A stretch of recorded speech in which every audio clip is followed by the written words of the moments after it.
Hi, and welcome to Today's Parent. I'm your host, Christine Casina. On Today's Parent, our role is connecting you with experts and providing you with information that will make your parenting journey a bit more easier. On today's show, we'll be talking about postpartum depression.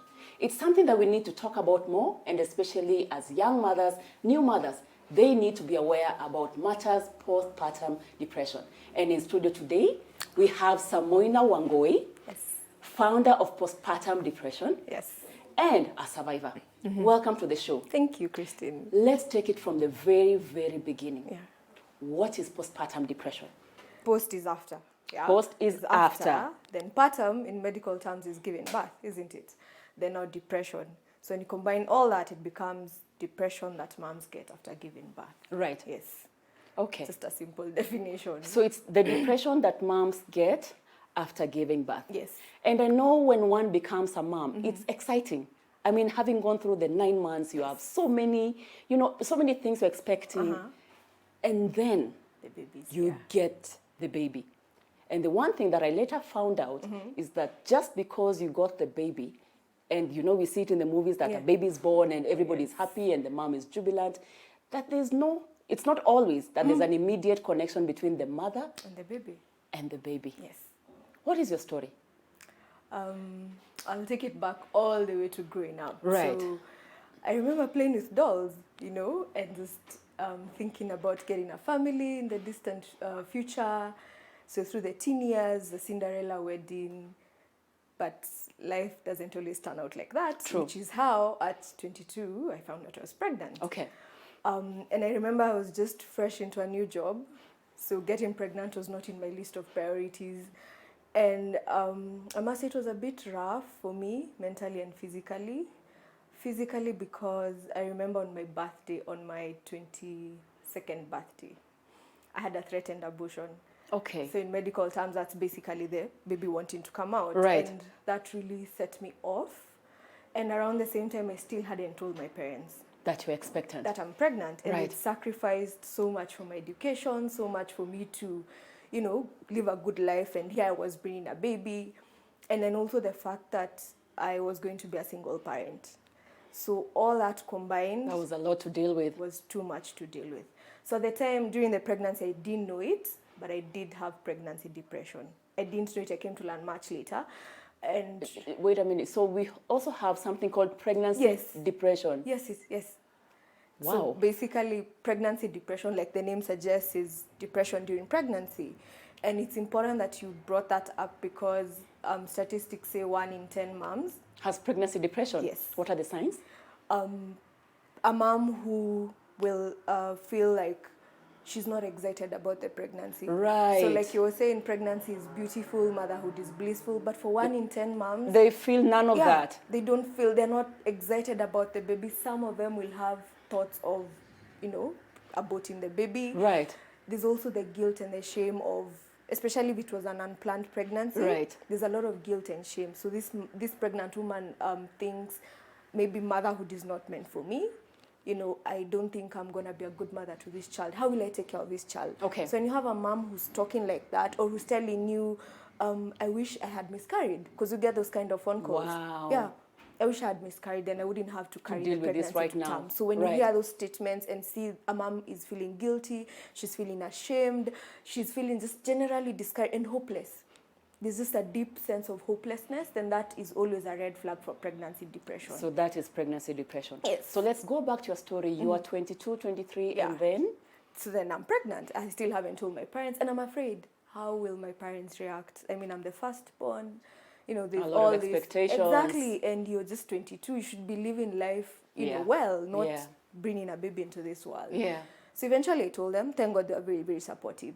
But then towards the end of a pregnancy, at about 8 months, I got fired from work. Okay. So that just threw a spanner into the works, because now you are on top of raising this child alone. And dealing with all these emotions. Yes. Then suddenly you have no So job, now, no source of income. no money, and you're raising your child alone. So, I was like, we're going to wing it however we can. So fast forward to January, the baby was born. Healthy, bouncing baby boy. But I remember just feeling like the nurses didn't listen to me because I was a first-time mom. So I don't know what to expect. And I'm telling them, I feel like pushing, and they're like, no, don't. And I'm thinking to myself, for moms who, you know that pushing is not voluntary. Yeah, it's just a feeling that comes, and they didn't. I felt like they didn't listen to me. And, just the thought of, we are experts, we know what we're doing. So, anyway, the baby was born. But looking back, I think that contributed a bit. Then I also got an episiotomy for the stitches. So, just too much to handle. And you're just 22, 23. Yeah. We got home, and I remember I held him in my arms, and I'm like, he was this tall, and I'm like, what am I supposed to do with this thing? No orientation whatsoever from the manual. Hospital, none. Yeah. So I looked at him and like, so what next? What are you supposed to do? He was so tiny. And I remember I told my mom, you have to bath him. Because I don't know how I'm going to do it. He's too tiny. Where do I even hold? And so the first 2 weeks were really, really rough. And because I had pregnancy depression, which wasn't detected, my baby, I think my stress levels affected my baby. So what they say about stress during pregnancy actually affects the baby yes, as well. Because he didn't sleep. I remember he got into a sleep pattern at about 4 or 5 months. So even at birth, your baby had... He just had issues with sleeping and colic. Wow. So the first week, I remember he didn't used to sleep for more than like 20 minutes. So you're coming out of pregnancy depression. Yeah. Baby is here, struggling with sleeping. Yeah, and episiotomy, and still then haven't healed. Colic. Yeah, and that's a lot to deal with. Yes. That's a lot to deal with. And I remember telling my friends, I didn't know sleep deprivation can turn you into a monster, but it did. I started feeling like so the thoughts now that the thoughts and signs of postpartum depression, which we'll come to later. So I started feeling like maybe this child should have gotten another mother. I don't think I'm cut out for this. I feel like I'm a bad mom. I don't have that. Where is that connection that they show in the movies? In the movies they have all this, cute. I didn't feel all of that. None. I just looked at him and thought diapers, breast milk, breastfeeding, just work, clinic. It was just work. Yeah, and then I'm not supposed to be doing this. Yeah, alone at the very least, So all that went undetected. My family, I must say, they knew something was wrong. Because I was sharing with a friend earlier today, and I was telling her how some of the signs that let me know not everything was okay. Right. When my baby used to cry a lot, it used to irritate me so much. And at night when everyone else was asleep, I used to find myself biting him a lot. Biting the baby? Yes. And I know I'm not alone in this because you get those kind of phone calls, Christine. I used to bite my baby on the sides. Because I'm so frustrated. He wouldn't shut up. He's just crying the whole night. I still can't get back to work because I have to take care of him. So it was just too much, And so the first 2 years was terrible. It was terrible. Maybe we should just talk about it now. The one thing that when it comes to postnatal depression that moms need to look out for when you're having those thoughts of harming your baby, that should be a red flag for you. Yes. That you need to seek help. You need to talk to someone. You need to seek help. I remember, now that you say you need to seek help, I remember, so how I knew it was postpartum depression. Remember all this time I don't have a job, so I don't have income. So I went to Google. I remember the day I knew now for real something is wrong. He hadn't slept well, right. So we woke up. He was still crying. And I'm so exhausted. I'm sleep deprived like crazy. I looked at him and I remember shaking him. And I'm like, oh, wow. Why don't you just shut up? And that's another thing that's shaking baby, yeah? And he just wouldn't shut up. So I remember in a moment of rage, in a moment of just intense anger, I slapped him. I'm so sorry. It was 5 months. And I was so shocked with myself. So I just put him down. And I remember after slapping him, he was also so shocked, he stopped crying. He just stared at me like... So I put him down and I went outside and I started crying because I'm like, there's something wrong with me. I don't know what it is. Was your mom there at that time? No. All the biting and slapping, I don't do it when people are around. Because again, there's shame, isn't it? Right. If I did that to my son in front of all of us... Oh, all of you would be like, what's wrong with you? Absolutely. So most moms, and that's where the shame comes in, most moms do not do that in the presence of other people. It's a moment of frustration and of you feel... When you're with the baby. Yeah, when it's just you and the baby. So my mom wasn't there at the time, but they knew something was wrong. She just couldn't put her finger on it. But she knew there was something off with Samoina. Yeah, she knew because she kept asking me, why do you hate the baby? And this is something we talk about now because I've recovered and I'm stable mentally. Okay. But something to talk about. And she tells me she used to wonder what was wrong. She kept telling me I used to yell at the baby so much. So sometimes she just take the baby from my arms and just go sleep or something. Let the baby stay here. Because she used to wonder, why am I yelling at him? Why am I always shouting and screaming at him? So after now slapping him, I went Dr. Google, like many of us do. Of course. And I just typed, why do I hate my baby? And I'm shocked and I'm seeing all these results and all these mommy stories. And I'm like, wait, there's actually something like postpartum It's actually a thing. Yeah. And you're not alone. Yeah. But I remember feeling the intense loneliness. Like no one understands what I'm going through. But the seeing that the results show postpartum depression, there's a name for it. That was, I think, the most exciting bit of it. There's actually a name for it. So what did you do after? So I went on a mission to learn everything I can about postpartum depression. What is it? What are the signs and symptoms? What is the treatment? What can I do about it? How can my family support me? And one of the treatment options is therapy. So then back again to not having a job. So I couldn't go for therapy. But I started to journal and to just write a lot and share my experiences on paper. And that helped, huh? Did it help? help? It helped a great deal because it gave me an outlet. I felt like none of my friends understand me. So just being able to write about it gave me an outlet, a space to just vent out all those things. But then fast forward to when it was about 2-3 years. At that time you were around 25. Yes. But I'm still struggling with anger. We are potty training. Oh. Potty training is not funny. He was pooping everywhere. So and this is another chapter by itself. Yes. And little boys and potty training, and they're fascinated with how they can pee everywhere. So the house was a mess. And I was struggling with anger. So I used to you've actually made me feel better about myself. You know why? Why? I have a 2-year-old, almost 2 years, 8 months. Yeah. See, And when I talk to other parents, yeah. you are talking about potty training, they can't understand how you was. Bado. And I'm looking at mine and I'm thinking, okay, the carpet. The mat. Baba, can you just susu? No, for boys it excites. So it's a boy thing. Like, I think so. And I know that there are times he susus and then he follows how the trail of his.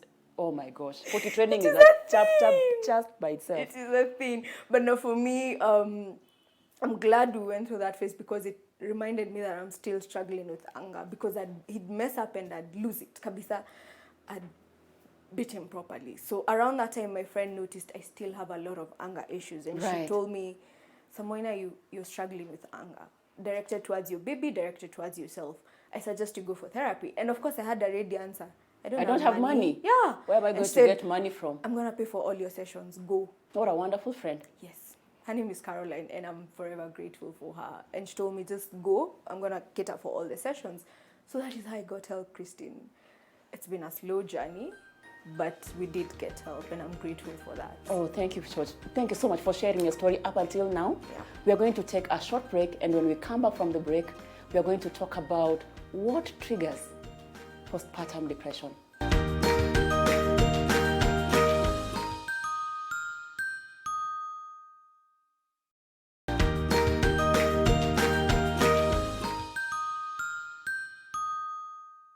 Welcome back to Today's Parent. On today's show, we've been talking about postpartum depression. And just before we went on the break, we have a question that has come in from Anita in Reruta. Anita asks, how long does depression last? Samoina. Postpartum depression, Postpartum depression, yes.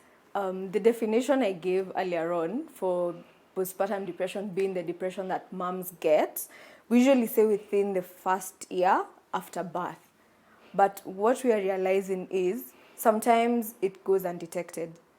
Okay. So we have moms who are reaching out and they tell us, my baby's 3 years and I think I'm having postpartum depression. So we understand where they're coming from in that when they had it after the baby was born, it was never detected, it went undiagnosed. Right. So it doesn't go anywhere. If it's not treated, it just somehow escalates. It stays with you. Yeah, it stays with you. And now the problem with that is there's a risk of developing chronic depression if it is not treated. So we usually say up to 1 year after childbirth. But if it's left undiagnosed, there's a chance that it could go on way past the 1 year mark after birth. Can And run then for there's longer. also just the chance of getting chronic depression. Then it becomes a lifetime thing, unfortunately. Yeah. And that becomes a bit trickier to manage. Yes. And then now that you mentioned that, there's something that comes to mind. Postpartum depression can start at week 3 after birth. Week 3 after birth? Yes, it can start at 9 months after birth. So provided it is within the 1 year, whether it's at 3 weeks or at 12 months, someone still has a chance of getting postpartum depression. So just that, sharing that just to go with the duration. Yeah. Can we also define what's the difference between postpartum depression and normal baby blues? You know, there's the normal we haven't slept enough, you're feeling weepy. What's the difference between baby blues and postpartum depression? So baby blues, first of all, is very common, I must say. Statistics show us that about 80% of new moms will get baby blues. So what does baby blues look like? Sorry, like you said, weepiness. Right. So you find new moms are very emotional. So Yes. they'll, my baby laughed and they'll cry. Or my baby cried and I'm they'll cry. So we're both crying. So there's weepiness, then there's just the worry about the baby has come, how will I raise this child? But now the difference... that anxiety. Yes, just anxious thoughts of, oh my God, I'm a new mom. What am I going to do? What am I going to do? How am I going to raise this child? Right. But now the key difference between baby blues and postpartum depression is, one, in the duration. Okay. So baby blues are very, very short-lived. We're looking at 1 to 2 weeks. Then you start coping and you're okay. Yeah, and now you're back to normal. We have your usual jolly self, and you're good. You're able to handle the ups and downs of motherhood fairly easily. So the duration, baby blues is usually 1 to 2 weeks. And like we said, now for postpartum depression goes up to a year. Exactly. Right. So if you feel this at 6 months, something is off. Something is off. But baby blues, and then they're mild and they're short-lived. So the intensity, baby blues are not intense. After 2 weeks, you will be good to go, and they don't usually need treatment. Okay. Yes. Okay. But postpartum depression, you will need treatment. It's a bit more intense. The symptoms are intense, way intense than baby blues, and then the duration now, up to 1 year or beyond if it goes undetected. Okay. So that's a difference. I know as the founder of Postpartum Depression Kenya, I'm sure you have trained now in the area of postpartum depression. Yes. You have a wealth of knowledge in the area. When it comes to what are the triggers for postpartum depression? Yes. What's your take? So risk factors, in our sessions, we like to say risk factors, like the name suggests, risk factors. It means that having these factors places me at risk of getting postpartum depression. Kabisa. Right. So risk factor number 1, if you have a history of mental illness in your family. Okay. That is a key indicator for a mom who is likely to get postpartum depression. And here, we're not just talking about, because in many of our families, and even in our work, we see that many of our families, there's a history of mental illness, but it's undiagnosed. So you could have a history of mental illness in your family, but because it wasn't recognized, you are not aware. Right. But that in itself places you at risk. Moms who've had postpartum depression, and I usually give my example, if I was to get another baby right now, right, I know I have a 50% chance of getting postpartum. PPD again. Exactly. Yeah. So those 2 factors are very key. Then we also have social factors. So moms who don't have support, whether from the extended family, their in-laws, the father of the baby, their immediate family, if that support is lacking, we're realizing that places greater strain on new moms and usually places them at a higher risk for postpartum depression. Right. Closely tied to social support, financial resources. Getting a baby is expensive. It is expensive. Right from the moment you realize you're pregnant. It is expensive. There's clinic, there's scans, there's vaccination, there's all these other tests you have to do. So if a mom doesn't have the financial resources, that's stress. That makes it a bit harder. Then what we're also noticing in the work that we're doing with our programs, moms who've gone through sexual abuse and child abuse. Also and domestic at risk. violence, yes. And with sexual abuse, we had a mom who was molested when she was younger. Okay. When she came for our sessions, for the support group sessions that we used to run, initially we didn't draw a link between sexual abuse and her postpartum depression. Right. A close relationship between child abuse or previous violence, even domestic violence, right, intimate partner violence, right, and postpartum depression. So those are just some of the risk factors. And again, I must say, just because you have these risk factors doesn't mean you That will get automatically get postpartum depression. But just being aware that you're at a higher risk of postpartum depression. Last risk factor I'd like to share, life events. So we see sometimes around the time of your pregnancy and delivery, you are maybe transitioning or relocating to a new country. Or you've gone through divorce, or you've lost a loved one. All those are, you may not be able to draw a straight line and link them up, but they do place moms at significant risk for postpartum depression. So now we can talk about what triggers postpartum depression. Yes. Give us examples. So ideally, and this I got from the psychologist that we work with, so risk factors are for moms who've never had postpartum depression. Right. So that's, hence it places them at risk. But for triggers, we're looking at a mom who's already had postpartum depression. Right. So triggers are what causes these psychiatric symptoms to surface up again. So they've gone through postpartum depression, they've gotten help, they're in a support group, and now they're well. Then they hit a bump somewhere down the road, and that triggers. So triggers ideally is for people who've already gone through postpartum depression. So what triggers are we looking at? A subsequent pregnancy.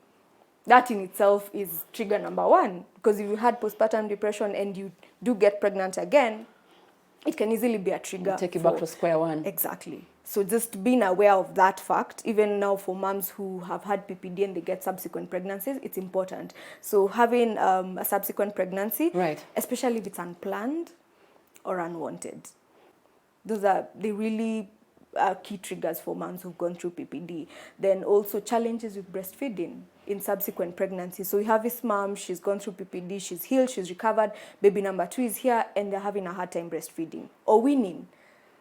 Any kind of frustration when it comes to this journey. Yeah, it can tip them off. So breastfeeding, weaning, potty training, the challenges are many. Exactly. The challenges are many. Yes. Then comparing your baby to other babies. Exactly. And then even just knowing that baby 1 and baby 2 and baby 3, 4 are going to be different. They're all different humans. They have their own personalities. So that in itself can also be a challenge. Then again, life events. Yeah. If you're maybe going through grief, you've lost someone, or you've even lost the baby. Yeah. Or you've had a miscarriage. So those are triggers that can, if they're not well managed, they can easily trigger a mom and cause the symptoms that we talked about earlier to resurface. I hear you. Yeah. Yeah. Managing postpartum depression, what are the steps? We usually like to say, knowing first of all, for moms to know that you are not alone. Know that you're not alone. Yes, you're not alone. And I share this not just as an organizational, founder of an organization, but from a very personal point of view. Because I remember when I had postpartum depression, I felt like no one understands what I'm going through. No one is going through what I'm going through. And I feel alone. But going online and then starting to share my story online and seeing all these moms inbox me and say, you know what, I think you're talking about my experience, or me too. So just know that you're not alone. Yeah. So even if I have postpartum depression and like one of the things you suggest to cope, and then I start exercising or I regularly exercise, I still need to have, I still need to be checked out. Please. Okay. Yes, because what we're realizing is sometimes if it goes undiagnosed, there's so many things that are happening in this mom's mind. And if it's not managed when it's still early, you find moms who, one day wake up and kill their babies. Doesn't. Yeah. So for a mom who has, or for the moms out there who have postpartum depression, what are like the daily coping tips, like 1 or 2, 3 coping tips you could give them? I'll give coping tips, but I'll also first mention that it's important to get treatment. Treatment? Yes. Postpartum depression is an illness. Just because it's not visible and I don't look depressed doesn't mean that I don't need treatment. So it is an illness for which you can get treatment. What are the treatment options? Yeah, what are the treatments? Yeah, for mild postpartum depression, it's usually manageable with support groups, peer support. So peer support means? Peer support means like I've gone through postpartum depression, I'm a survivor, so I'm able to walk the journey with another mom. And that I do both on a personal level and with the organization. So moms will reach out and we'll walk the journey with them on call or on Facebook or on WhatsApp, whichever mode. But that's for mild postpartum depression. So do you have like something like a helpline? Say for example, like I know somebody who's going, but it's a different kind of depression, but they don't want to be put in a group or, they just want to be alone but still get help. Yeah. Do you have like a helpline?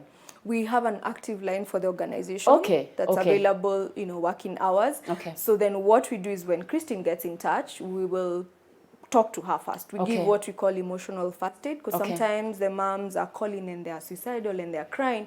You need to be empathetic and to give them hope. But the first point of contact, how do they get in touch with you?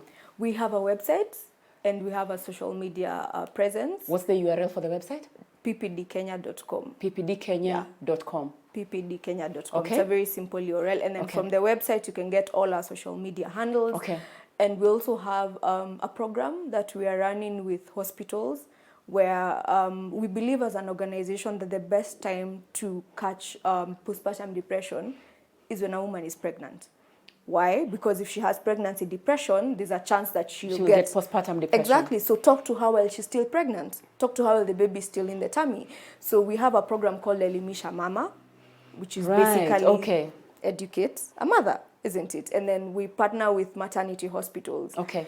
And talk. So when they come in for the antenatal clinics, we give a psychoeducative talk. So we'll go with our volunteer psychologists and just share on postpartum depression and pregnancy depression. And we're glad to, be making impact and just be talking to the moms, because we're realizing they're now opening up. They're now coming to us and telling us, I think I need help, or thank you for sharing, because that is what I went through with my first baby. So we are slowly just growing the program from there to be able to reach the moms. And I know the work that you're doing. We've seen what you're doing online. Thank you. And keep up the good work. Thank you so very much for coming. Thank you. And thank you for Pleasure is sharing. mine. Asante. Thank you for sharing. And with that, we come to the end of today's show. On today's show, we'll be talking to Samoina Wangoi, founder of Postpartum Depression Kenya, a survivor herself. The one thing we must take out of this show, for any mom watching out there, you are not alone. We'll make you see that there's some help that she needs. We have been filming at Little Cribs, home of fun, functional, and affordable kids furniture. We would like to thank our resource partner for this program, supermamas.co.ke, your source of information for matters parenting. See you next time.